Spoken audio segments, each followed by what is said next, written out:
नमस्कार, आप देख रहे हैं दूरदर्शन किसान। मैं हूं मुकुल शर्मा। स्वागत आपका हमारे खास कार्यक्रम विचार विमर्श में। भारत का कृषि क्षेत्र बहुत विशाल है और इसमें रोजगार की अपार संभावनाएं हैं। सरकार इन्हीं संभावनाओं को तलाश कर रोजगार के अवसर प्रदान करने का काम कर रही है। बांस दिखने में भले ही मामूली वस्तु लगती हो, लेकिन देश भर में ये लाखों लोगों की रोजी रोटी का जरिया है। बांस के महत्व को देखते हुए ही बरसों पहले राष्ट्रीय बांस मिशन की शुरुआत की गई थी। मौजूदा सरकार ने 2018 में पुनर्गठित राष्ट्रीय बांस मिशन को मंजूरी दी। इससे छोटे और भूमिहीन किसानों के अलावा महिलाओं की आजीविका के अवसर बढ़ने की बात कही गई है। क्या है ये मिशन? रोजगार की संभावनाएं, क्या संभावनाएं हमें नजर आएंगी और मिशन से किन लोगों को लाभ मिल रहा है, ये सब जानेंगे हम आज विचार विमर्श में। और साथ ही ये भी जानने की कोशिश करेंगे कि सरकार बांस की खेती को प्रोत्साहित करने के लिए क्या कर रही है। बातचीत के लिए आपको बता दें, हमारे साथ खास मेहमान आज जुड़ेंगे, उनसे आपका हम परिचय करा देते हैं। हमारे साथ मौजूद हैं कृषि एवं किसान कल्याण मंत्रालय में अपर सचिव अलका भार्गव जी, कर्नाटक में मिशन के निदेशक राम कुमार श्रीवास्तव जी। आप दोनों का बहुत बहुत स्वागत विचार विमर्श में। जिस तरीके से आज हमने बताया कि आज खास तौर से हम बात कर रहे हैं राष्ट्रीय बांस मिशन को लेकर, लेकिन आइए बातचीत का सिलसिला हम शुरू करें। उससे पहले नजर डाल लेते हैं इस खास रिपोर्ट पर।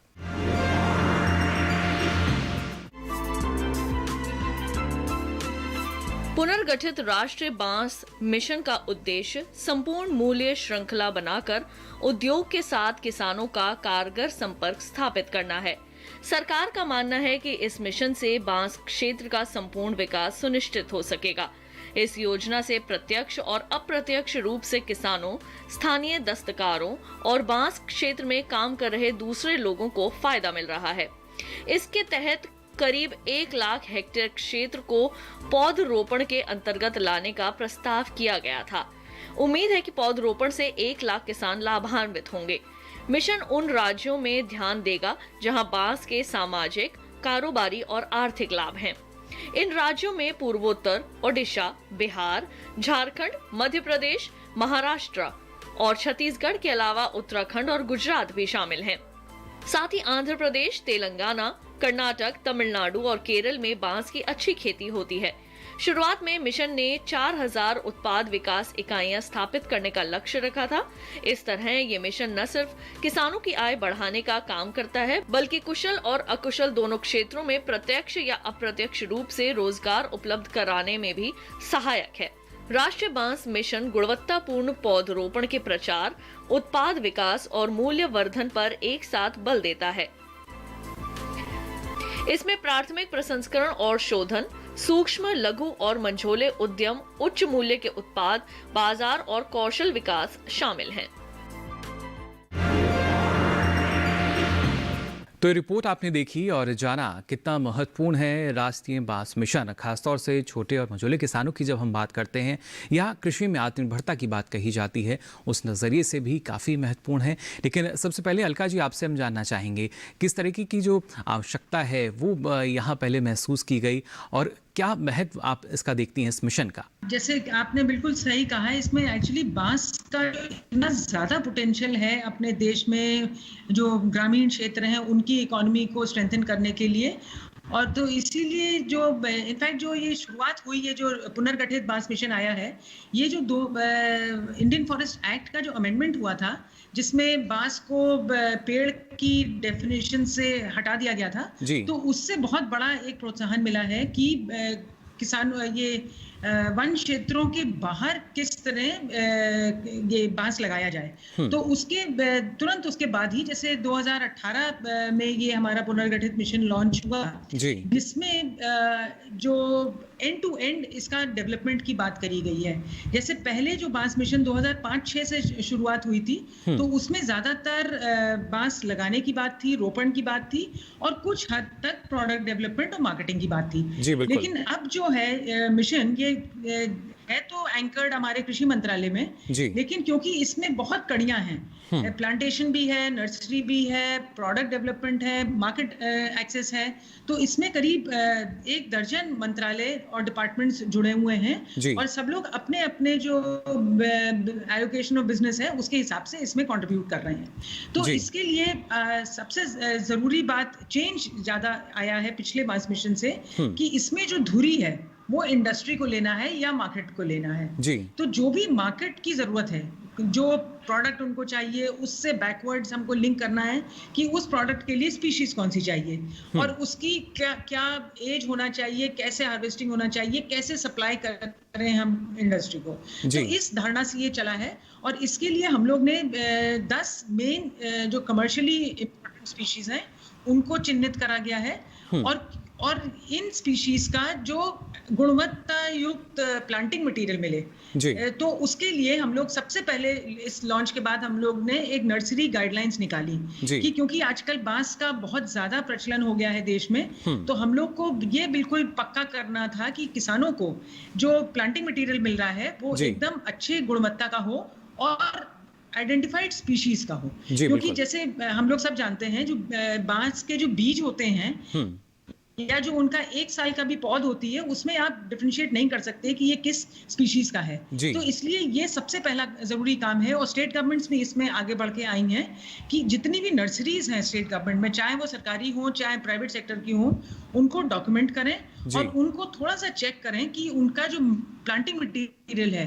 वो सर्टिफाइड मटीरियल है और मतलब किसी पर्टिकुलर गुणवत्ता का है। तो इससे कहानी अगर शुरुआत होगी तो आगे जाके 30-35 साल तक किसानों को उसको फिर से प्लांटेशन करने की जरूरत नहीं है और अमूमन तीसरे या चौथे साल में ये बांस मैच्योर हो जाता है और हर साल फिर वो कटाई कर सकते हैं। यानी 3 से 4 साल बाद ही गन्ने की खेती होती है या बाकी एग्रीकल्चर प्रोड्यूस कल्टीवेशन होता है, उस तरह अगर बांस को खेती करें, पानी माइक्रो इरिगेशन दें, उसको फर्टिलाइजर दें, तो इससे आमदनी के तो एंडलेस पॉसिबिलिटीज हैं। जी बिल्कुल, तमाम संभावनाएं इंडस्ट्री को डोमेस्टिक रॉ मटेरियल मिल जाएगा। जी बिल्कुल, तमाम संभावनाएं यहाँ मौजूद हैं और जिस तरीके से आपने कहा कि हम मान सकते हैं कि जो बाजार की मांग है उसके अनुरूप जो प्रजातियां हैं वो उपलब्ध हैं, उनका चयन हमारे किसान करें, शुरुआत से ही इस बात का ख्याल रखें और उसके बाद इस क्षेत्र में आकर और अच्छा मुनाफा कमा सकें। यहाँ ये अब रुक कर लेते हैं, राजकुमार जी का भी हमारे साथ जुड़े हुए हैं। आपसे जानना चाहेंगे कर्नाटक की भी अगर खास तौर से बात की जाए, किसानों की बात की जाए, हरा सोना हम बांस की खेती को कह रहे हैं, कितना लाभकारी आपको लग रहा है जो क्षेत्र के लोग हैं उनके लिए, किसानों के लिए? अगर हम कर्नाटका देखें तो कर्नाटका ट्रेडिशनली बहुत समय से पूरे कर्नाटका में बांस हुआ करता था जी। और जब से कृषि का विस्तार हुआ, कृषि का विस्तार होते होते जब हमारी भूमि कृषि में चली गई तो बांस घट करके खाली वन एरिया में या फॉरेस्ट एरिया में ही रह गया। आज के दिन में किसानों की स्थिति देखी जाए तो वो अपने बांध पे, अपने जमीन पे एक तो बांस लगा नहीं रहे, क्योंकि कर्नाटका में जो बांस होता है वो हमारा ये कांटे वाला बांस होता है जी। और कांटे वाला बांस अगर क्या कहते हैं खेतों के पास और पब्लिक के पास अगर लगाते हैं, घरों के पास लगाते हैं, तो एक उसमें भ्रम होता है कि इसमें सांप इकट्ठा होता है जी। तो इन सभी चीजों को लेते और बांस की चूंकि प्रोडक्टिविटी कम हो गई थी तो इन सब चीजों को लेते हुए किसानों ने इसको छोड़ दिया था काफी दिनों से, जिसकी वजह से हमारा जो एक फलता फूलता इकोसिस्टम था जिसमें कि हमारे लाइफ में बांस के प्रोडक्ट्स भी थे, प्रोडक्ट बनाने वाले जनजातियां सीधे तौर पर आपने देखा कैसे प्रभावित हुआ है? हाँ, फिर से बताइए। जी राजकुमार जी, जैसा आप बता रहे हैं सीधे तौर पर हमने देखा किस तरीके से जो पूरा एक सिस्टम था वो प्रभावित हुआ है इसकी वजह से। हाँ, तो इस इकोसिस्टम की कड़ियां कहीं कहीं बीच बीच में टूट गई हैं। अब आज के दिन में हमारा एक चीज से ही हम इन कड़ियों को वापस नहीं जोड़ सकते। हमको सबसे पहले किसानों के जो जमीन पे जो वो बांस लगाएंगे या आगे लगाएंगे उसका वाइबिलिटी बढ़ाना है जी। हमारे जंगल में अगर हम बांस लगाते हैं तो आधा टन से लेकर के 2 टन तक प्रोडक्टिविटी आती है। अभी किसान अगर अपने भूमि पे बांस लगाता है तो 6 टन से 8 टन तक प्रोडक्टिविटी उसको मिल सकती है जी। लेकिन जब तक, जैसे मैडम ने कहा कि जब तक कि वो प्रिसीजन कल्टीवेशन न करे, जब तक पानी न डाले, जब तक खाद न डाले और बांस ग्रो न करे, तब तक उसको 30-40 टन की प्रोडक्टिविटी नहीं मिलेगी, और 30-40 टन की प्रोडक्टिविटी जब तक नहीं मिलती है तब तक मार्केट में उसको सही प्रोडक्ट प्राइस नहीं मिलता, और जब तक उसको सही प्राइस नहीं मिलता वो बांस वायबल नहीं होता, खेती कल्टीवेशन के रूप में वायबल नहीं होता, तो इसलिए किसान का फायदा नहीं हो सकता। यानी बेहतर भाव के लिए जरूरी है कि उचित प्रबंधन जो है वो हमारे किसान अपनाएं, और शुरुआत से ही इसका पूरा ख्याल उनको रखना होगा। अलका जी, हम जानना चाहेंगे राष्ट्रीय बांस मिशन के तहत जो क्लस्टर अप्रोच की अगर हम बात कर रहे हैं, ये कितनी महत्वपूर्ण है इस मिशन को और ज्यादा मजबूती प्रदान करने के लिए और हमारे किसान को आत्मनिर्भर बनाने के लिए? हाँ बिल्कुल, इसमें एक्चुअली आप जैसे सबको विदित है, हमारे किसान 86% से ज़्यादा हम लोग के छोटे और स्मॉल मार्जिनल फार्मर्स हैं। तो इसमें इनफैक्ट सभी जो कृषि मंत्रालय की स्कीम्स हैं उसमें क्लस्टर अप्रोच का बहुत ज़्यादा महत्वपूर्ण है, महत्ता है, क्योंकि जैसे अगर छोटे छोटे किसान अपनी फसलें करेंगे तो ना तो वो इकोनॉमिकली वायबल होते हैं और फिर वो डायरेक्ट मार्केटिंग पाते हैं। जी बिल्कुल। जैसे आपको पता होगा, हम लोग जो एफपीओस की एक स्कीम अभी लॉन्च हुई है कुछ महीने पहले, तो उसमें हम लोग बांस के भी एफपीओस बनाने की प्रोसेस में हैं, और इसमें सबसे ज्यादा पहल असम ने करी है, जिसने एक एग्जिस्टिंग एफपीओस के द्वारा ही बांस की जो प्लांटेशन है वो शुरू करवाया है। तो इसमें ना कि सिर्फ प्लांटेशन की बात क्लस्टर में होना है, बट जो प्रोडक्ट डेवलपमेंट और आगे प्राइमरी प्रोसेसिंग वगैरह की बात भी क्लस्टर अप्रोच के ही मोड में कर रहे हैं। जी बिल्कुल। हम लोग का जो मैपिंग हुई है, तो जैसे अगर एक इंडस्ट्री ली जाए और उसको क्या मटेरियल पीछे में चाहिए होगा, तो उसके लिए हम लोग एफपीओस के पास जाएंगे, जहां पर एक ज्यादा मात्रा में बांस उपलब्ध हो जाएगा।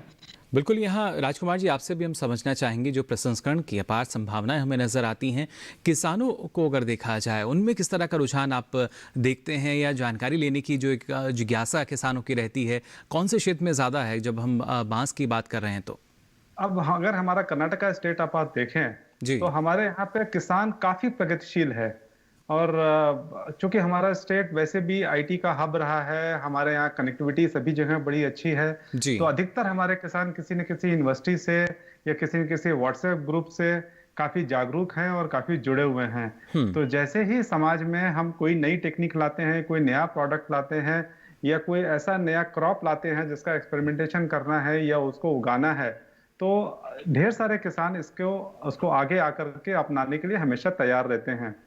अब कर्नाटका में बेसिकली 2 ऐसे क्षेत्र हैं जहां पे ये हमारा बांस बड़ी अच्छी तरह से लगाया जा सकता है। पहला तो वो क्षेत्र है जहां पे हम ट्रेडिशनली गन्ना उगाते हैं। हमारे यहाँ कर्नाटका में ढेर सारे ऐसे एरिया हैं जहां पे गन्ना हमारे किसान उगाते हैं। अब गन्ना को अगर हम बांस से कंपेयर करें तो बहुत अच्छी तरह से कंपेयर होता है। गन्ने में हम एक बार गन्ना लगा करके हर 3 साल बाद हमें उसमें इन्वेस्टमेंट करना पड़ता है।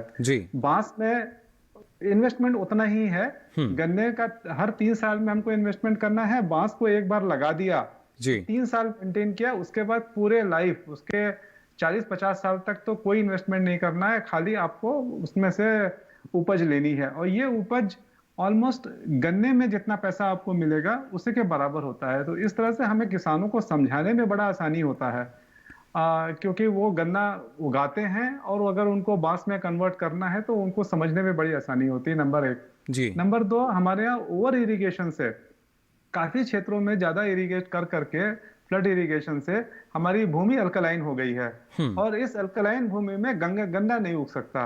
तो बांस एक ऐसा क्रॉप है कि जो इस अल्कलाइन भूमि में उगाया जा सकता है। तो हमारे ढेर सारे किसान ऐसे भूमि में बांस लगाने के लिए आगे आ रहे हैं। यानी ये भी एक बेहतर विकल्प हम मान सकते हैं, जो जहां बंजर जमीन है, जहां पर किसानों को लगता है उपजाऊ क्षमता अच्छी नहीं है, वहां भी आप बांस की खेती कर सकते हैं। और दूसरा एक हमारे यहाँ काफी वेस्टर्न घाट एरिया में पहाड़ जो हैं, पहाड़ों में वैली एरियाज में हम ट्रेडिशनली यहाँ पे धान उगाते आए थे।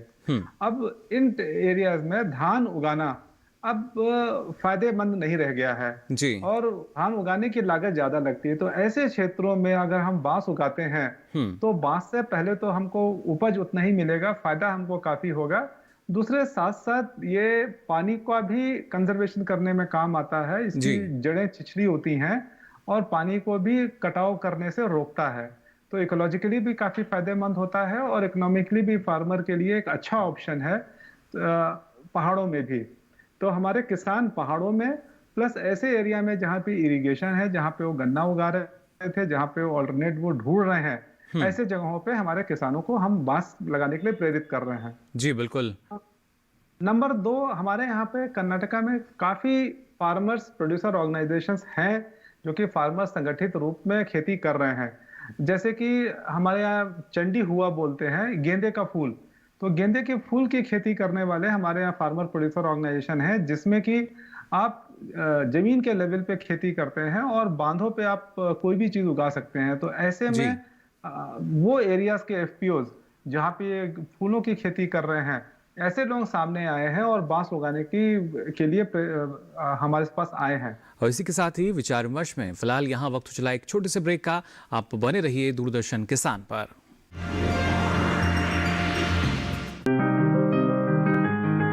बीमारियों से कैसे बचेगी फसल, मवेशियों की मुश्किलों का क्या है हल, कहां से लाएं बीज, कितनी लगेगी खाद, किसानों के हर फोन का विशेषज्ञ देंगे जवाब। देखिए हेलो किसान लाइव सोमवार से शुक्रवार शाम 6 बजे। ये कामयाबी है अन्नदाता की, ये कहानी है खेत और खलिहानों की। कैसे करें अपने पशुओं की देखभाल, जानिए गांव-गांव के किसानों का हाल। देखिए गांव किसान सोमवार से शुक्रवार दोपहर 12 बजे सिर्फ डीडी किसान पर। ब्रेक के बाद आप सभी का एक बार फिर स्वागत विचार विमर्श में। आज खासतौर से हम बात कर रहे हैं राष्ट्रीय बांस मिशन को लेकर और किस तरीके से मिशन हम कह सकते हैं ना सिर्फ आत्मनिर्भरता की तरफ हमारे जो किसान हैं उनको बढ़ा रहा है, बल्कि उनकी आमदनी को दोगुना करने में भी पूरी तरीके से अपना सहयोग दे रहा है। अलका जी लगातार हमारे साथ जुड़ी हुई हैं। अलका जी, आपसे हम जानना चाहेंगे लक्ष्य की अगर बात की जाए, क्या कुछ लक्ष्य रखा गया है कि इतने क्षेत्रफल में हम ज़्यादा से ज़्यादा जो बांस है उसकी खेती को प्रोत्साहित करेंगे? नहीं, इसमें एक तो जो प्लांटेशन की बात थी, तो जितना अप्रूव हुआ था स्टेट गवर्नमेंट्स को, तो उसमें अमूमन पूरा कंप्लीट कर लिया गया है। बट इन स्टेट्स को बोला गया था कि इस मॉनसून जो है वो कंप्लीट करना है पूरा प्लांटेशन जी। तो करीब 22,000 हेक्टेयर की अप्रूवल्स हुए थे, तो ये इस सीजन कंप्लीट कर लिया गया होगा जी। हाँ, तो हम लोग रेगुलरली मॉनिटर करते हैं स्टेट गवर्नमेंट्स के साथ भी। और जो आगे का जो लक्ष्य है, जैसे अगरबत्ती का जो इंपोर्ट होता था काफी मात्रा में, राउंड स्टिक्स जो होती हैं अगरबत्ती की और रॉ बत्ती, तो उसमें हम लोग को काफी मदद मिली है। पॉलिसी डिसीजंस जो लिए गए हैं सरकार द्वारा भी, जैसे पिछले साल अगस्त 31 को एक डिसीजन लिया गया था मिनिस्ट्री ऑफ कॉमर्स के द्वारा कि जो रॉ बत्ती वियतनाम से बहुत ज्यादा इंपोर्ट हो रही थी और वो फ्री कैटेगरी में थी, और तो उसको मूव कर दिया गया है रिस्ट्रिक्टेड कैटेगरी में। तो इसका फलस्वरूप सितंबर के बाद ऑलमोस्ट ना के बराबर हो गया है इंपोर्ट रॉ बत्ती का। तो इससे हमारी जो बड़ी अगरबत्ती की कंपनीज हैं, जैसे आईटीसी है, साइकिल है, बाकी कंपनीज भी हैं, उन्होंने भी पूरी दृढ़ता से इसको चैलेंज के तौर पे लिया है कि जितना भी अगरबत्ती अब हम लोग बनाएंगे वो ज्यादा से ज्यादा हम लोग मेड इन इंडिया की तरफ जाएं। और दूसरा जो आ रहा था इंपोर्ट, जो राउंड बत्ती थी, जैसे पहले हाथ से कटती थी अगरबत्ती की जो स्टिक्स होती हैं, तो उसमें वो स्क्वायर स्टिक्स आती थी, और ये ज्यादातर जो नॉर्थ ईस्ट में बहुत बड़े पैमाने पे यूनिट्स थे, छोटे छोटे यूनिट्स थे, तो उनको काफी हिट करा था क्योंकि ये 10% पे इंपोर्ट हो रही थी। तो ये जून में इस साल इसकी इंपोर्ट ड्यूटी बढ़ा के यूनिफॉर्मली 25% कर दी गई है जी। बिल्कुल। तो इससे भी काफी फर्क पड़ा है, क्योंकि जैसे अगरतला से हम लोग को, त्रिपुरा से पता चला कि जैसे पहले जो 80 रुपए पर केजी के हिसाब से जो यूनिट्स थे वहां पे उनको मिलती थी आमदनी, वो अब बढ़ के 110 से 120 रुपए तक हो गई है। तो इसको नेशनल बैम्बू मिशन है, केबीआईसी है, इसको हम लोग ने चैलेंज के तौर पे लिया है और इसलिए बहुत ज़्यादा इसमें अगरबत्ती की तो अपना आत्मनिर्भरता की ओर हम लोग कदम बढ़ा रहे हैं जी। और इसमें एक बड़ा डिसीजन हुआ है, असम ने जैसे साइकिल ब्रांड अगरबत्ती के साथ MOU साइन करा है और इस तरह जो बड़े अगरबत्ती की हैं कंपनीज ये आगे आई हैं कि हम लोग इसमें आगे मेड इन इंडिया की तरफ बढ़ेंगे। बिल्कुल अलका जी, अगर देखा जाए उत्पाद में लगातार हम आगे ना सिर्फ प्रोत्साहन दे रहे हैं किसानों को, हर संभव मदद उनकी की जा रही है, लेकिन जिस तरीके से शुरुआत में ये भी कहा गया कि 4000 नई उत्पादन इकाइयां जो हैं वो स्थापित होंगी, यूनिट जो हैं और बनेंगी, वहाँ क्या स्थिति है अभी? हाँ, वहाँ पे जैसे मैंने पहले भी बताया था कि जो प्राइमरी प्रोसेसिंग की यूनिट्स हैं जो हमने कॉमन फैसिलिटी सेंटर्स अप्रूव करे हैं वो सब प्लांटेशन के बगल में ही हो रहे हैं। तो जैसे आप पेपर इंडस्ट्री सबसे बड़ी कंज्यूमर थी पहले बैम्बू की, स्पेशली जो जंगल में लगता था, लेकिन अब पेपर जो बड़ी इंडस्ट्रीज हैं वो काफ़ी हद तक मूव कर गई हैं सॉफ्टवुड की तरफ और बेसिकली 2 या 3 ही इंडस्ट्रीज बची हैं जो थोड़ा सप्लीमेंट कर रही हैं 15 से 20% बैम्बू से। तो इसलिए अब हम लोग ने और भी सेक्टर्स की तरफ ध्यान देना शुरू करा है। जैसे कंस्ट्रक्शन सेक्टर है वो बहुत बड़ी मात्रा में अब्जॉर्ब कर सकता है बैम्बू को। तो कंस्ट्रक्शन जैसे अमूमन हम बैम्बू कंस्ट्रक्शन की बात करते हैं तो वो लो कॉस्ट हाउसिंग का ही ध्यान में आता है, लेकिन अब एकदम हाई एंड प्रीमियम कंस्ट्रक्शन भी हो रहा है बांस से और वो मिक्स हो रहा है राउंड बैम्बू और जो अभी इंजीनियर्ड बैम्बू आया है, इंजीनियर्ड बैम्बू और बैम्बू मैट बोर्ड, इसको मिला के बहुत अच्छे कंस्ट्रक्शंस हो रहे हैं और हम लोग इसमें लगातार बात कर रहे हैं CPWD से, NBCC से, रेलवेज, देन एयरपोर्ट अथॉरिटी है, आर्मी का जो यूनिट्स हैं उनसे हम लोग का अभी 8 तारीख को एक वेबिनार भी कर रहे हैं हम लोग कि इसको जो नया we call it new generation bamboo construction, इसको टूरिज्म में बहुत अच्छा रहेगा ये, क्योंकि इको टूरिज्म जो है जो में जो बांस के स्ट्रक्चर्स बनेंगे वो जो एनवायरनमेंट है उसके साथ जेल कर जाएंगे। अमूमन सीमेंट कंक्रीट के जो बनते हैं वो अच्छे भी नहीं लगते हैं और एनवायरनमेंट फ्रेंडली भी नहीं है वो, क्योंकि उसका कार्बन फुटप्रिंट बहुत ज़्यादा होता है। तो अगर बांस की तरफ हम कंस्ट्रक्शन की तरफ जाएं तो ये एक सेक्टर बहुत अच्छा है। और फिर जैसे ये फाइबर में हम लोग अभी फाइबर मतलब 2 तरह से हो सकता है यूज़, एक तो टेक्सटाइल के लिए हो सकता है और दूसरा अगेन पेपर पल्प और प्लास्टिक डिस्पोजेबल्स की ऑल्टरनेटिव्स की ओर। तो ये हम लोग के यहाँ अब 2-3 नए यूनिट्स, नई टेक्नोलॉजी के साथ यूनिट्स स्थापित हुए हैं। एक तो यूपी में है, एक कर्नाटक में है और इस टेक्नोलॉजी को भी हम लोग बढ़ावा दे रहे हैं क्योंकि इसमें डिस्पोजेबल्स का जो यूज़ बढ़ाना चाहिए, प्लास्टिक्स के नहीं बट अदरवाइज जो एनवायरनमेंट फ्रेंडली डिस्पोजेबल्स। तो जैसे प्रधानमंत्री जी ने भी आह्वान करा था कि सिंगल यूज प्लास्टिक्स को हम लोग को बैन करना है, तो ये बैम्बू बेस्ड डिस्पोजेबल्स एक बहुत बढ़िया ऑल्टरनेटिव बन सकते हैं। फिर जैसे ब्यूटी वेलनेस सेक्टर में है, चारकोल है, एक्टिवेटेड कार्बन है और ये काफी मात्रा में यूज हो रहा है, तो ये एक नया सेक्टर खुला है। और एक जो ये बायो एथेनॉल है, जैसे नुमालीगढ़ रिफाइनरी असम में जो है उन्होंने एक बायो एथेनॉल का प्लांट सेटअप करा है जिसमें काफी मात्रा में हर साल बैम्बू की आवश्यकता होगी और ये अगले साल कमीशन होने की उम्मीद है। तो इसकी तैयारी में ऑलरेडी असम, नागालैंड, अरुणाचल, मेघालय, मणिपुर के साथ इन लोग के MOUs हुए हैं कि किस मात्रा में ये लोग डेडिकेटेड प्लांटेशन कर सकते हैं इस बायोइथेनॉल प्लांट को फ्यूल करने के लिए। बिल्कुल अलका जी, ना सिर्फ पूर्वोत्तर भारत सेक्टर्स खुल गए हैं जिसमें बांस का यूज हो जाएगा। जी बिल्कुल, हम कह सकते हैं पूरी तरीके से जो उपयोग है बांस का कैसे और कहाँ पर हम कर सकते हैं इस दिशा में काफ़ी प्रगति पर कार्य चल रहा है। यहाँ राजकुमार जी आपसे भी हम जानना चाहेंगे, ना सिर्फ पूर्वोत्तर भारत की बात करें, कर्नाटक की बात की जाए, आसपास के दूसरे राज्यों को अगर हम देखें, अभी अलका जी ने यहाँ जिक्र किया कि हम ना सिर्फ जो एक प्लास्टिक का विकल्प की जब हम बात करते हैं तो वहाँ पर काफ़ी हद तक पूरी तरीके से प्लास्टिक मुक्त तो नहीं, लेकिन काफ़ी हद तक उसको रोक सकते हैं बांस के जरिए। जैसा आपने कहा कि कर्नाटका में काफ़ी हद तक नहीं, हम ऑलमोस्ट कम से कम 55% तक प्लास्टिक को हम बांस से रिप्लेस कर सकते हैं। और बांस के जिस पोर्शन से हम इस प्लास्टिक को रिप्लेस करते हैं वो बेसिकली बांस का फाइबर होता है जो कि किसी भी उत्पाद प्रोसेस में ऐसे वेस्ट प्रोडक्ट बन के निकलता है। तो इस वेस्ट प्रोडक्ट से हम का फाइबर को प्रोसेस करके हम खाली प्लास्टिक में नहीं, प्लास्टिक का कंपोजिट मटेरियल बना करके हम तरह तरह के प्रोडक्ट बना सकते हैं। अब ये प्रोडक्ट हमारे यहाँ के कर्नाटका के इकोसिस्टम में कुछ स्टार्टअप्स ने बनाना शुरू किया है और ये मार्केट में उपलब्ध है। इसके लिए मग है, क्रॉकरी है, इवन ऑटोमोबाइल पार्ट्स हैं। ये सारे इसमें एक्सपोर्ट की क्षमता काफी अच्छी है। बस इसमें एक काफी इसके एक्सपोर्ट की क्षमता को बढ़ाने के लिए एक काफी बड़ी जरूरत पड़ती है हमें सर्टिफिकेशन की। अगर हमको इंटरनेशनल मार्केट में इस तरह के बांस के प्रोडक्ट को ले जाना है तो इस सर्टिफिकेशन प्रोसेस के लिए हम लोग ने इस वर्ष बैम्बू मार्क की योजना बनाई है। और इस बैम्बू मार्क की योजना में हम दो चीजें करना चाहते हैं।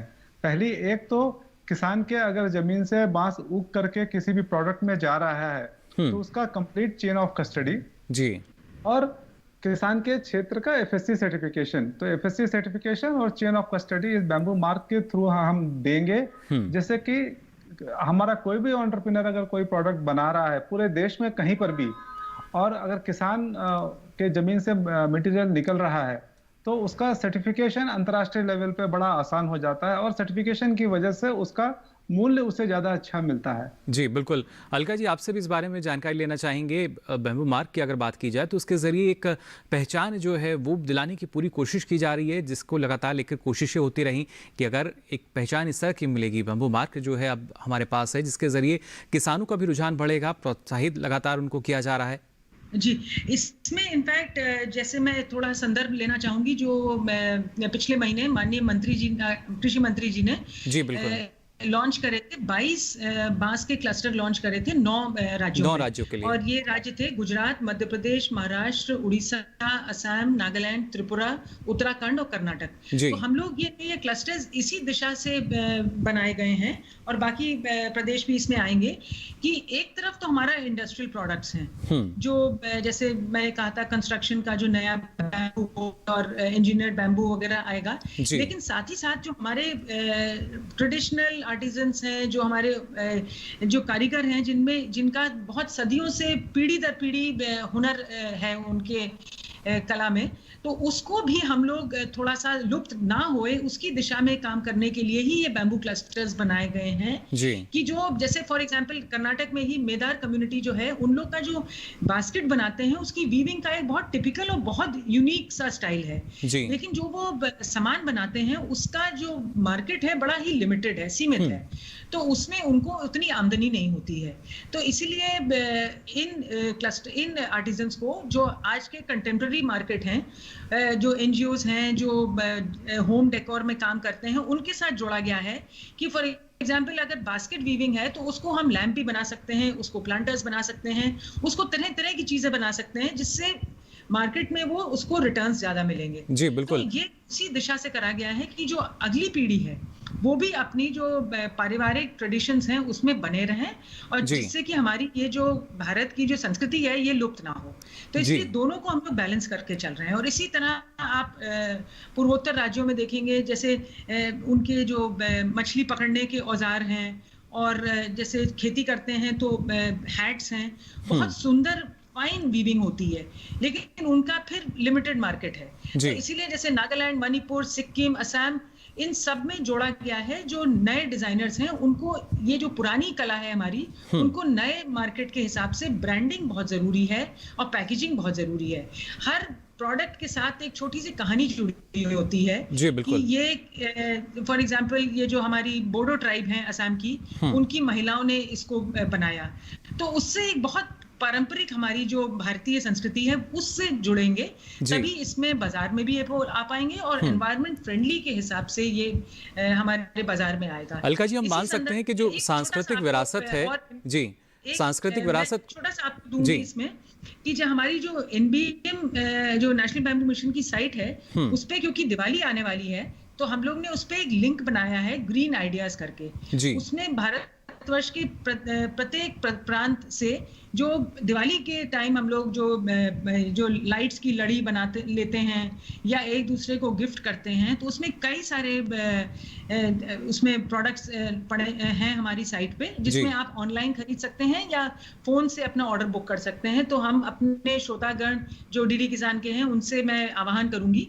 कि इस बार हम लोग दिवाली को ज़्यादा इको फ्रेंडली, ज़्यादा ग्रीन दिवाली मनाएं। जी और बिल्कुल। हमारी वेबसाइट को जरूर देखें और उसमें से उसको जो हमारे कारीगरों ने बनाया है जी उसको जरूर करें। बिल्कुल अलका जी, दर्शकों को तो आपने संदेश दिया, लेकिन किसानों की अगर बात की जाए जो लगातार इस कोशिश में लगे हुए हैं कि हरे सोने के जरिए ना सिर्फ हरियाली आए बल्कि आर्थिक स्थिति और बेहतर हो सके उनके लिए आप क्या कहना चाहेंगी? हाँ जी, इसमें हम लोग ने एक एवरेज जैसे कॉस्टिंग होती है वो निकाला है। एग्रो फॉरेस्ट्री मॉडल्स जो होते हैं हमारे बांस के ऊपर निर्धारित की बांस भी लगाएं और उसके साथ जैसे दाल है, तिलहन है, उसको भी लगाएं। तो विभिन्न जैसे स्पेसिंग और उस पे हम लोग ने एक कैलकुलेशन करा है और किसानों तक भी पहुंचाते हैं कि जैसे अगर बाउंड्री प्लांटेशन करें, जैसे अमूमन 100 पेड़ पर हेक्टेयर के हिसाब से 4 बाय 4 मीटर अगर ले लें तो उसमें चौथे साल से 25 से 30 हज़ार की आय पर हेक्टेयर पर ईयर की मिलती है। अगर हमको उसको थोड़ा सा और मतलब कम करें, प्लांट्स जैसे है आपका 80 plants per hectare 5 bye 5 metre पे ले जाएं तो 30,000 से 35,000। लेकिन अगर किसानों के पास थोड़ी और जमीन है जिसमें ब्लॉक प्लांटेशन कर सकते हैं तो जैसे उदाहरण के तौर पे हाई डेंसिटी प्लांटेशन जिसमें 25,000 प्लांट्स पर हेक्टेयर अगर लगाएं तो उसमें 6 लाख से 6.5 लाख रुपए प्रति वर्ष प्रति हेक्टेयर मिल सकता है चौथे साल से। लेकिन ये सब जो आय है ये आपको एडिशनल एक इनकम मिलेगी। आप साथ साथ तो आप लगा ही रहे हैं, जैसे तिल है, उड़द की दाल है, मूंग है, प्रमुख चना फसलों है, के साथ इसको लगा सकते हैं। अगर एग्रो फॉरेस्ट्री मॉडल्स के हिसाब से जाएं, ये हम लोग प्रचलन कर रहे हैं किसानों के बीच में कि स्पेसिंग कौन सी रखें, प्रजाति कौन सी लगाएं और उसके साथ कृषि की उपज कौन सी लगाएं। तो जैसे हम लोग स्टेट्स में जाके बात भी करी है किसानों से, तो एक किसान बोल रहा था कि उनने बाउंड्री प्लांटेशन लगाया था बांस का, तो और बीच में धान की खेती थी। तो वो ये बोले कि धान की खेती में थोड़ा सा कम आया है यील्ड, मतलब it is a win win situation environment के लिए भी और किसानों के लिए भी और इंडस्ट्री के लिए। जी बिल्कुल, हम मान सकते हैं काफ़ी महत्वपूर्ण एक मिशन और इसके ज़रिए देखिए जो सफलताएं हैं वो भी मिल रही हैं। राजकुमार जी, यहाँ आपसे भी हम जानना चाहेंगे, कर्नाटक के जो किसान इस मिशन से जुड़ना चाहते हैं कहाँ वो संपर्क कर सकते हैं? हमारे कर्नाटका प्रदेश में कोई भी किसान अगर बांस लगाने में इंटरेस्टेड है तो उसके लिए सबसे आसान है कि हमारे भारत सरकार की वेबसाइट nbm.nic.in पे अपने आप को रजिस्टर करें और जैसे ही आप रजिस्टर करते हैं आपका मोबाइल नंबर हमको मिल जाता है और हम खुद आपको कांटेक्ट करेंगे। हम आपको कांटेक्ट करेंगे ये आपका जानने के लिए कि आपके पास कितनी जमीन है, क्या है, आप कहाँ पे हैं, क्या लगाना चाहते हैं। और साथ साथ हमारा YouTube चैनल है आरण्य टीवी करके, उस पे हमने कन्नड़ भाषा में, हमने अपने लोकल भाषा में हमारे यहाँ पे जो बांस की जो स्पीशीज यहाँ पे लगाई जानी चाहिए, जो कि हम रिकमेंड करते हैं, उन स्पीशीज की लगाने की विधि और हमारे NBM में जो हमको 50,000 पर हेक्टेयर हम प्रति किसान को सब्सिडी दे रहे हैं, उस सब्सिडी को पाने का तरीका, ये दोनों चीज के बारे में बहुत लंबा एक वीडियो बना करके हम लोगों ने डाल रखा है। आप वहां से देख सकते हैं। यानी 50% का अनुदान जो है, जी बिल्कुल, वो इस मिशन के जरिए किसानों को मिल सकता है और ना सिर्फ वो बांस की खेती करके अच्छा लाभ तो लेंगे ही, बल्कि जो और हम कह सकते हैं मुनाफे जो होते हैं, जो मिट्टी का कटाव है उसको आप रोक सकते हैं, पर्यावरण के लिए भी काफ़ी लाभकारी ये तमाम फ़ायदे भी इसके साथ साथ हो सकते हैं। फिलहाल अलका जी और राजकुमार जी, आप दोनों हमारे साथ जुड़े, इसके लिए आप दोनों का बहुत बहुत शुक्रिया। तो जाना आपने किस तरीके से जब राष्ट्रीय बांस मिशन की हम बात करते हैं, जो संभावनाएं यहाँ मौजूद हैं उनको और ज़्यादा निखारने की कोशिश की जा रही है, किसानों को बताया जा रहा है कि कितना ज़्यादा फ़ायदा आपको मिल सकता है बांस की खेती करके। आगे भी इस बारे में आपको हम जानकारी देंगे, लेकिन फिलहाल यहाँ रुक रहे हैं एक छोटे से ब्रेक के लिए।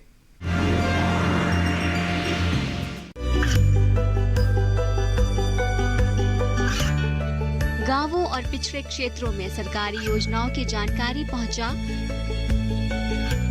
देश में कौशल और क्षमता विकास कर ग्रामीणों को सामाजिक बदलाव और विकास से जोड़ने की दूरदर्शन किसान की पहल चौपाल चर्चा देखें सोमवार से शुक्रवार सुबह 9 बजे।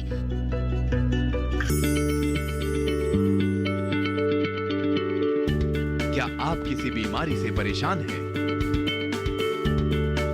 चाहते हैं डॉक्टर की सलाह? तो हम हैं आपके साथ, बताएंगे आपको जीने की राह। समस्याएं आपकी, समाधान देश के मशहूर विशेषज्ञों के। घर बैठे बात करें देश के जाने माने डॉक्टरों से। हमारे लाइव प्रोग्राम स्वस्थ किसान में हर शनिवार शाम 6 बजे से 7 बजे तक। ब्रेक के बाद आप सभी का एक बार फिर स्वागत विचार विमर्श में। लगातार हम बात कर रहे हैं राष्ट्रीय बांस मिशन को लेकर, एक महत्वपूर्ण मिशन जिसके जरिए ना सिर्फ आत्मनिर्भरता जो है वो सीधे तौर पर झलकती नजर आती है किसानों के लिए, और साथ ही उनकी आमदनी दोगुना करने की जो संभावनाएं हैं वो भी इसके जरिए प्रबल होती नजर आ रही हैं। आपको बता दें यहाँ पर हमारे साथ जुड़ चुके हैं संजीव कारपे जी, जो कि निदेशक हैं Konkan bamboo and cane development centre में। बहुत बहुत स्वागत संजीव जी आपका। नमस्ते जी। संजीव जी, जानना चाहेंगे आपसे कितना महत्वपूर्ण अगर देखा जाए किसानों के लिहाज से राष्ट्रीय बांस मिशन?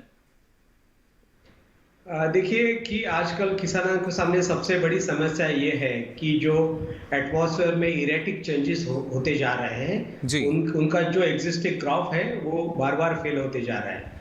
सो अभी हमको उनको ऐसा कोई सॉल्यूशन देना बहुत जरूरी है जो बहुत ही इरेटिक चेंजेस भी एटमॉस्फेयर के सह लेता है और उसकी एडवर्स इफेक्ट उसके आमदनी पे नहीं होगी, और बांस उसको ये कंसिस्टेंट आमदनी देने के लिए बहुत अच्छा काम कर सकता है।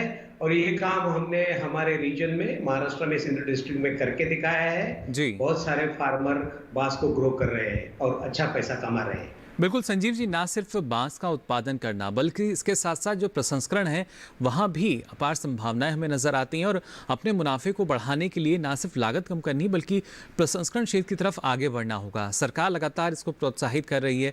महाराष्ट्र और आसपास के क्षेत्रों की अगर हम बात करें, किस तरीके से जो किसान है उनका रुझान वहाँ आपको नजर आता है? हमने हमारे जिले में बांस को ट्रीट करके उसका ड्यूरेबिलिटी बढ़ाने के लिए प्रेशर ट्रीटमेंट प्लांट की सुविधा उपलब्ध की है जी। तो किसान अपने बांस को अगर प्रेशर ट्रीटमेंट करके लेता है तो उसकी वजह से उसका लाइफ बहुत ही बढ़ जाता है। 50 साल तक उसका लाइफ होता है, और उसकी वजह से जिस किसी के लिए वो बांस इस्तेमाल करेगा उसका ड्यूरेबिलिटी इतना ज्यादा आएगा और उसको अच्छी आमदनी होगी, उसको अच्छा रेट मिलेगा बांस का। तो ट्रीटेड बांस के ये किसानों के लिए बहुत बड़ा वरदान है और उससे बहुत अच्छा वैल्यू एडिशन हो रहा है। ये बांस प्रोडक्ट बनाने के लिए, बिल्डिंग बनाने के लिए, फर्नीचर बनाने के लिए यूज हो सकता है। जी बिल्कुल संजीव जी, खासतौर से फर्नीचर की अगर बात की जाए तो यहाँ भी काफ़ी संभावनाएं नज़र आती हैं, लेकिन सबसे ज़्यादा जो रुचि है किसानों की वो किस में नज़र आती है और मुनाफा कहाँ से ज़्यादा मिल रहा है किसानों को? देखिए, बांस को अगर ठीक तरह से आप ग्रो करो तो बांस सीधा ग्रो हो सकता है, अच्छे वैरायटी का, अच्छे क्वालिटी का, जो मार्केट को पसंद है वो ग्रो हो सकता है। और अभी फार्मर का रुझान इस तरह है कि उसको बेटर वैल्यू एडेड प्रोडक्ट में इंटरेस्ट है, जिसकी वजह से उसको ज्यादा पैसा मिले। अगर कोई बांस से कुर्सी बना रहा है तो उसको डेफिनेटली वो ज्यादा पैसा देगा जी। अगर वो ही बांस अगर झोपड़ी बनाने के लिए किसी ने इस्तेमाल किया तो ज्यादा पैसा मिलेगा नहीं। तो अभी किसान का रुझान ये हाई वैल्यू एडेड प्रोडक्ट में है। किसान ये जानना चाहते हैं कि कौन सा बांस का अगर मैं पैदावार करूं तो वो सबसे ज्यादा वैल्यू एडेड प्रोडक्ट के लिए सुटेबल है, और उस तरफ वो बढ़ रहे हैं। बिल्कुल संजीव जी, खासतौर से सरकार की तरफ से जो यहाँ पर अनुदान रखा गया है 50% का, उसका तो फ़ायदा किसानों को मिलता ही है, लेकिन देखा जाए तो 10 प्रमुख प्रजातियाँ हैं जिनकी लगातार मांग बाजार में रही, और अब यही कोशिश की जा रही है कि उन्हीं प्रजातियों को किसानों को उपलब्ध कराया जाए जिससे उन्हीं की उपज ज़्यादा हम ले सकें। कौन सी प्रजाति को बांस फार्मर लगाएगा ये बहुत इंपॉर्टेंट होता है, और सिर्फ अच्छी प्रजाति लेके नहीं चलेगा, उसको ये भी समझना पड़ेगा कि कौन सी प्रजाति उसके एटमॉस्फेरिक कंडीशन और सॉइल कंडीशन के लिए सुटेबल है, और उस हिसाब से उसको उसका चयन करना पड़ेगा। एक अच्छी बात है कि अपने देश में एक 136 स्पीशीज है, तो हर कंडीशन के लिए, हर सॉइल कंडीशन, हर एटमॉस्फेरिक कंडीशन के लिए कोई ना कोई स्पीशीज सुटेबल है, और उसमें सबसे अच्छी कौन सी है, किसके लिए सबसे ज्यादा डिमांड है, किसके लिए फ्यूचर है, ये समझते हुए उसका सिलेक्शन करना पड़ेगा फार्मर को। जी बिल्कुल संजीव जी, लेकिन खासतौर से जो मध्य भारत में हम देखते हैं, तो मध्य महाराष्ट्र की बात की जाए, विदर्भ की बात की जाए, ये ऐसे क्षेत्र जहाँ पर जलवायु पर काफ़ी निर्भर रहना पड़ता है किसानों को। क्या ऐसी स्थिति में जो बांस की खेती है एक अच्छा विकल्प साबित हो रहा है? देखिए, बांस को हमको ये समझना चाहिए कि जब किसान जब बांस की खेती करना चाहेगा तो अगर वो उसको प्रॉपर तरीके से खेती करना चाहे तो उसको पानी तो देना पड़ेगा। यानी ये ज़रूरी कि अगर वो चाहते हैं तो खेती तो हो सकती है, लेकिन उचित प्रबंधन, संजीव जी, हम मान सकते हैं कि उचित प्रबंधन अपनाना होगा कहीं ना कहीं किसानों को। उचित प्रबंधन तो अपनाना ही होगा, क्योंकि ऐसा नहीं है कि जैसा बांस फॉरेस्ट में ग्रो होता है वैसा अगर फार्मर ऐसा करने की कोशिश करे तो उसको अच्छी आमदनी नहीं मिलेगी। अच्छा ग्रीन कवर शायद वो क्रिएट कर पाएगा, लेकिन आमदनी अगर अच्छी मिलनी है तो उसको खेती जैसा उसको ट्रीट करना पड़ेगा और ये सब चीजें उसको करनी पड़ेगी। जी बिल्कुल संजीव जी, इसके साथ साथ कई तरह की समस्या किसानों के सामने आती हैं। फिर चाहे हम कह सकते हैं क्योंकि बाढ़ की स्थिति जहां आती है, बारिश ज़्यादा हो जाए तो जो उपजाऊ भूमि है हमारी वो पानी के साथ बह जाती है। क्या ऐसी स्थिति में भी बांस अगर हम अपने खेत के चारों तरफ भी लगाएं तो अच्छी आमदनी किसान को दे सकेंगे? भूमि कटाव को तो रोकेंगे ही। देखिए बांस के जो रूट सिस्टम है वो सिर्फ 70 सेंटीमीटर तक नीचे जाते हैं, तो वो टॉप सॉइल में रूट उसके फैलाव हो जाता है और उसकी वजह से पूरा टॉप सॉइल को वो पकड़ के रखता है। तो बांस का जब आप प्लांटेशन करोगे तो सबसे बड़ा एक फायदा ये है कि अपने जो प्रेशस टॉप सॉइल है उसको पकड़ के रखता है, और किसान के लिए वो सबसे बड़ा फायदा है कि उसका जो क्वालिटी ऑफ सॉइल है वो बहुत अच्छा रहता है। जी बिल्कुल। इसके साथ ही संजीव जी, अगर किसानों की हम बात करते हैं तो किस तरीके से प्रति पौधा उनको अनुदान उपलब्ध कराया जाता है? किस तरह की पूरी प्रक्रिया रहती है अनुदान की, सब्सिडी की? देखिए कि उसको वो पौधे के लिए अनुदान मिलता है। पहले उसको सिलेक्टेड पौधा जो अप्रूव्ड नर्सरी है वहाँ से खरीदना होता है, और उसने वो जो प्लांटेशन किया उसके बाद उसका प्रूफ देने के बाद उसको उसके अकाउंट में वो जो सब्सिडी के पैसे हैं वो चले जाते हैं। बांस के लिए अभी अलग अलग स्टेट में अलग अलग स्कीम्स भी है। महाराष्ट्र जैसे स्टेट में आप मनरेगा के अंदर भी बांस का प्लांटेशन कर सकते हो। नेशनल बाम्बू मिशन की बहुत अच्छी स्कीम्स है, तो इसका फायदा बहुत सारे फार्मर अभी किसान ले रहे हैं उसका फायदा। जी बिल्कुल। अगर देखा जाए संजीव जी, जैसा आपने कहा कि बहुत सारे किसानों को फ़ायदा हुआ है, और किसान समूहों की अगर हम बात करें, किसान उत्पादक संगठन है, अब FPO जो है या क्लस्टर अप्रोच जो है वो अपनाई जा रही है, खासतौर से बांस की खेती के लिए भी। कितनी लाभकारी साबित होगी ये? देखिए बांस की खेती अभी जब ज़्यादा से ज़्यादा किसान करना चाहते हैं तो क्लस्टर अप्रोच क्या बहुत ही इम्पोर्टेंट है, क्योंकि ऐसा नहीं है कि बांस को सिर्फ आपने फसल उगाई और काट के बेचा तो आपको बहुत ज़्यादा पैसा नहीं मिलेगा। लेकिन अगर वो आप क्लस्टर अप्रोच में है, बहुत सारे किसान इकट्ठा है, आपकी FPO है, तो वैल्यू एडिशन भी आप खुद कर सकते हैं और वैल्यू एडेड प्रोडक्ट बेच सकते हैं। तो बांस का तो पैसा आपको मिलेगा प्लस वैल्यू एडिशन का पैसा मिलेगा। हम चाहते हैं कि किसान कोई बच्चे यंग जनरेशन इसमें आए, वो उसका वैल्यू एडिशन करे, उसी रीजन में करे और बाद में उसको बेचे, उससे उनको डबल मुनाफा होगा उसमें। जी, यानी मूल्य संवर्धन के लिए भी हम कह सकते हैं अपार संभावनाएं यहाँ नज़र आती हैं। लेकिन संजीव जी, जब किसानों को जानकारी देने की बात हम करते हैं, कैसे उनको जागरूक किया जा रहा है? और प्रशिक्षण की अगर खास तौर से बात की जाए, अलग अलग ज़िलों की अगर बात करते हैं, महाराष्ट्र उसके आसपास के जो क्षेत्र हैं वहाँ पर कैसे प्रशिक्षण आयोजित किए जाते हैं किसानों को ये सारी जानकारी देने के लिए? महाराष्ट्र बाम्बू मिशन ये हर जिले में इस तरह के प्रशिक्षण का आयोजन करता है। अलग अलग क्लाइमेटिक कंडीशन के लिए अलग अलग स्पीशीज का सुझाव किया है और उसका प्लांटिंग मटेरियल उसी जिले में अवेलेबल हो, रिलायबल प्लांटिंग मटेरियल, इसका भी इंतजाम बाम्बू मिशन ने किया है। तो ट्रेनिंग और सही चयन, ये दोनों चीजें अभी फार्मर को उसी अपने ही जिले में उपलब्ध है। जी बिल्कुल। और ना सिर्फ घरेलू बाजार की मांग को देखते हुए जो किसान हैं वो हम मान सकते हैं आगे बढ़ रहे हैं क्षेत्र में, बल्कि जो वैश्विक बाजार है वहाँ भी किस तरह की संभावनाएं हैं अगर किसान बांस की खेती कर रहे हैं तो? देखिए बांस ये वर्ल्ड में सबसे नंबर 1 सस्टेनेबल रॉ मटेरियल माना जाता है। बांस का इको फ्रेंडली वैल्यू पूरे दुनिया में आजकल उसको सबसे ज़्यादा डिमांड है। तो अगर हम बांस उगाने वाले देश अपने जो देश है, अगर हम बांस के प्रोडक्ट बना के प्रदेश में भेजें तो बहुत ज़्यादा स्कोप है। चाइना ने ये करके दिखाया है पिछले कुछ सालों में, इंडिया ने भी ये काम करना शुरू किया है और हमारी यील्ड, बाम्बू की यील्ड चाइना से बहुत ज़्यादा है जी। तो हम लोग चाइना को कॉम्पीट करना बहुत आसान है हमको बांस में। हम चाइना से डबल से भी ज़्यादा यील्ड हमको मिलती है हमारे देश में हमारे बांस के स्पीशीज की। तो हम डेफिनेटली चाइना से कॉम्पीट कर पाएंगे और वो पूरा इंटरनेशनल मार्केट हमारे लिए उपलब्ध होगा। बिल्कुल संजीव जी, साथ ही अलका जी ने भी इस पर जानकारी दी और कहा कि जो एक सांस्कृतिक विरासत है उसको भी हम बांस के अलग अलग उत्पाद तैयार करके आगे पहुंचा रहे हैं। हमारे यहाँ बहुत सारा स्किल है जी। हमारे यहाँ 136 स्पीशीज है। ये सब विरासत हमारे पास जो है इसको हमको प्रदेश में लेके जाना पड़ेगा। उस दिशा में अभी बहुत सारी कोशिश होने लगी है। मैं खुशी से साथ ये कहना चाहूँगा कि हमारे सिंधुदुर्ग जिले में बांस से बने हुए चीज़ें प्रदेश में जाके बिकना शुरू हुई है।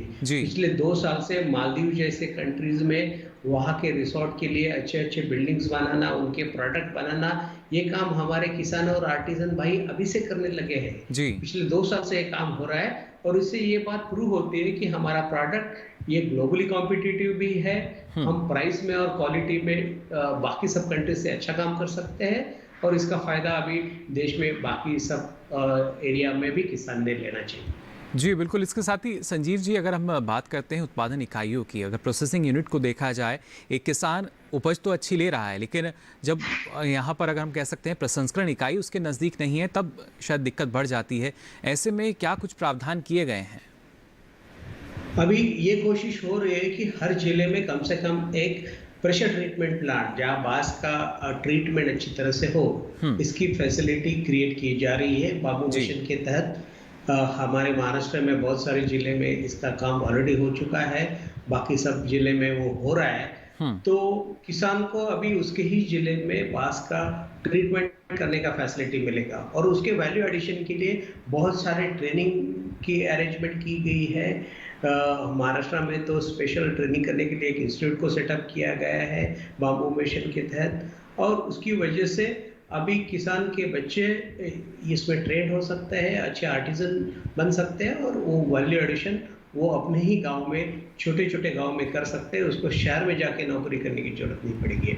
जी बिल्कुल संजीव जी, कहीं ना कहीं जो पलायन है वो हम रोकने की कोशिश कर रहे हैं राष्ट्रीय बांस मिशन के तहत कि इस तरह की जो आप कह सकते हैं जो संभावना है वो युवाओं के सामने भी हों। लेकिन आज के समय में जब एक तरफ हम स्टार्टअप की बात करते हैं, दूसरी तरफ अगर बांस मिशन को देखा जाए तो यहाँ कितनी संभावना इस तरह की आधुनिक तकनीक को अपनाकर स्टार्टअप जैसे क्षेत्रों में जो युवा हैं वो आगे बढ़ सकें?